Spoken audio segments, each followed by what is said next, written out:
Welcome back to the Raid Addict's Raid Leading Guide.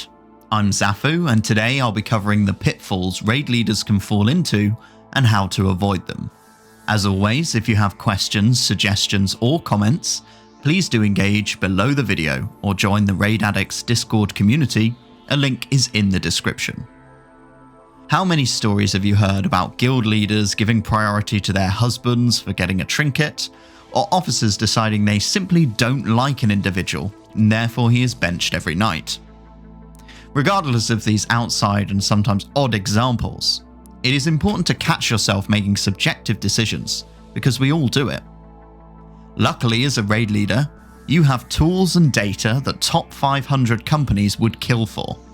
You have intricate, second-by-second detail about player performance in fights, and you interact with your players multiple times per week. Work from these gold standards. You can give extremely specific detail about player performance to individuals in your team. That said, judgment and gut feeling do have a place, particularly when it comes to assessing whether a player is a good fit for your guild or not. There are some telltale signs you can pick up on, such as players ignoring instructions, harshly criticizing others without constructive feedback, and a general negative attitude. These are things you should not ignore. When making decisions, you can always ask for a second opinion, be this from an officer, a spouse, a friend from another guild, and so on. Take out the specifics and opinions of the scenario and present the basic facts. What would they do? Attitude dampening. Your attitude and approach to a raid will directly mirror onto everyone else. Keep upbeat, stay focused, and remain engaged. Set aside your other pressures as much as you can. If you can't, reach out and get support from an officer who's had a brilliant day so you can keep the atmosphere positive. You have a responsibility as raid leader to ensure your raids are something people want to show up to. Delivering a telling off, for lack of a better phrase, will drain your positivity. If you must do this, make sure it's worth it and don't drag it out. If you're not leading from the front, one of two things is going to happen. Either someone else will start doing it, which will cause confusion, or no one will do it, and the raid will be ineffective as a result. As a raid leader, you have the single biggest effect on your raid's overall performance. Make sure you're vocal and clear, and don't forget that fact. Let's look at inhibiting engagement. Some players in your team will be brimming with suggestions and helpful notes, spotting things you might have missed. It is easy to dismiss these suggestions if you're busy, but this will stop players from being engaged with future fights. Always listen to them, or direct an officer to pick up with them if you are busy, and implement strategies as appropriate. You want all the engagement you can get when it comes to difficult progression fights.